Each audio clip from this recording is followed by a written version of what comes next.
রাইতে আমরা ঘরেই ছিলাম, আমরা একা ছিলাম, ভয় তো।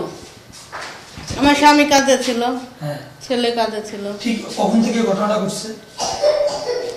আমরা তো যখন ঠিক পাইছি যখন জাকত দিল, ডাকাত মাইকিং করলো, সেখন মাইকিং করলো যে ডাকাত করছে না, ডাকাতের কথা শুনে কেউ বেরোয়? ছেলে মেয়ে আছে, একটা আতঙ্ক তো আছে। হ্যাঁ, লোকজন নিয়ে গেছে, উপরে ডাক্তার নিয়ে গেছে, ডাক্তারের ছেলে নিয়ে গেছে, ডাক্তার আর ডাক্তারের ছেলে। কে নিয়ে গেছে? Police, BD police.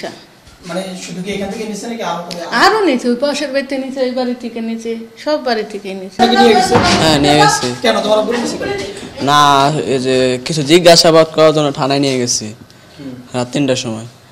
আইসে এখানে করছে, আমার বাইরে সন্দেহ করছে যে এখানে মারামারি করছে নাকি, সন্দেহ করছিল, এই জন্য নিয়ে গেছে। প্রথমে মাইকিং করলো যে ডাকাত হচ্ছে, এই ডাকাত আসায় সবাই অস্ত্র নিয়ে ওইখানে গেছে। পরে ওইখানে কিছুক্ষণ